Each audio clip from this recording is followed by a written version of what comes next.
আসসালামু আলাইকুম, কেমন আছেন সবাই? আশা করি ভালো আছেন। আমিও ভালো আছি। আবার আরেকটা রান্নার রেসিপি নিয়ে আসলাম। আমি ঢেঁড়স ভাজি করব। তাই ঢেঁড়সগুলো আমি কেটে নিয়েছি, আর ঢেঁড়সের মধ্যে আমি পেঁয়াজ কাঁচামরিচ সব একসাথে দিয়ে দিছি। আর কড়াইটা আমি ভালো করে গরম করে তেল দিয়ে আমি লবণ দিছি প্রথমে, তারপর হলুদের গুঁড়া দিয়ে আমি ঢেঁড়সটা ঢালাই দিছি। আর ঢেঁড়সের উপর হলুদের গুঁড়া দিলে তো কালারটা সুন্দর আসবে না। আর পেঁয়াজটাও আমি একসাথে দিয়েছি। আর এভাবেই আমি রান্না করি, সেটাই আপনাদেরকে। আর আমি ঢেঁড়সটা এভাবে রান্না করি। এখন আমি তো ঢেঁড়সটা ঢেকে দিলাম, দেখি সিদ্ধ হওয়ার জন্য। এই তো আমি এখন ভালোভাবে লাড়াচাড়া দিয়ে, যেমন নিচে না লেগে যায় তার জন্য আমি ভালোভাবে লাড়াচাড়া দিয়ে নিলাম। আবার ঢেকে দিব সিদ্ধ হওয়ার জন্য।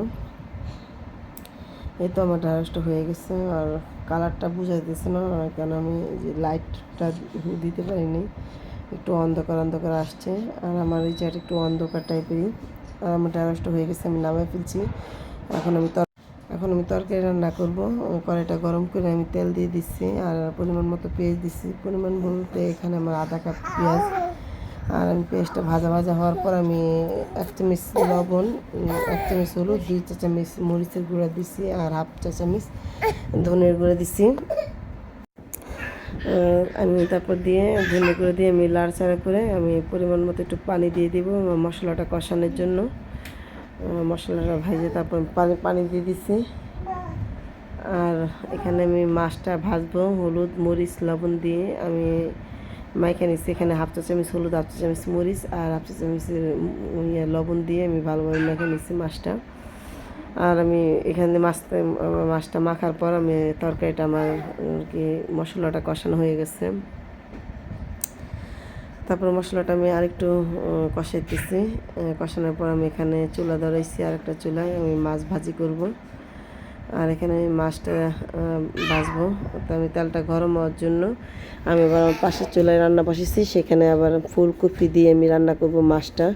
এখানে ফুলকপি, আলু আর দুন্দুল আর টমেটো দিব। টমেটো আমার মনে ছিল না, আমি লাস্টের দিকে টমেটোটা দিয়ে দিছিলাম। আর এই তোমার তেলটা গরম হয়ে গেছে, আমি তরকারিটা লাড়াচাড়া দিয়ে ঢাকা দিয়ে তারপর এখানে আবার আর চলে আমি যে মাছ ভাজি করব তার জন্য তেলটা গরম হয়েছে পরে মাছগুলো দিয়ে দিছি। এখন মাছগুলো দিয়ে আমি আবার তরকারিটা আবার দেখতে আসি, আমার তরকারিটা কষাইতেছি ভালোভাবে। আমার তরকারিটা কষানো হয়ে গেলে আমি পানি দেব। আমি আর একটু ভালোভাবে কষাবো, আমার কোনো কিছু সিদ্ধ হয়নি সবজিগুলো। তারপর মাছগুলো দেখলাম যে হয়েছে কি না, দেখি না এক পাশ হয়নি ভালোভাবে, একটু কাঁচা কাঁচা একটু হালকা লাল বানাবো আমি, মাছটা একটু ভাজবো। তাই আমি আবার আসলাম যে আসলে আমি একটু হাতে ধরে ক্যামেরা মোবাইলটা ধরে রাখছি, তো তার জন্য আর কি একটু সমস্যা হইতেছে। আর ভালো লাগলে ভিডিওটা লাইক কমেন্ট শেয়ার করবেন, বেশি বেশি করে একটু শেয়ার করে দেবেন। আর মাছটা ভালো করে ভাজা হয় নাই, আমি আবার মাছটা উল্টাই নেই, আমি একটা মাছই উল্টাইছিলাম। তারপর বললাম না মনে ছিল না, দেখে আবার ফ্রিজ থেকে আমি আমার ফ্রোজেন করা ছিল, আমি ডিপ করে রাখছিলাম, সেই টমেটোগুলো আবার দিয়ে দিলাম। টমেটো দেওয়ার পর আমি আবার নাড়াচাড়া দিয়ে ঢাকা দিচ্ছি। ঢাকা দেওয়ার পর টমেটোটা যখন সিদ্ধ হয়েছে আমি আবার পানি দিয়ে দিচ্ছি। পানি দেওয়ার পরে তো মাছটা আমার দেখেন এইভাবেই আমি ভাজছি।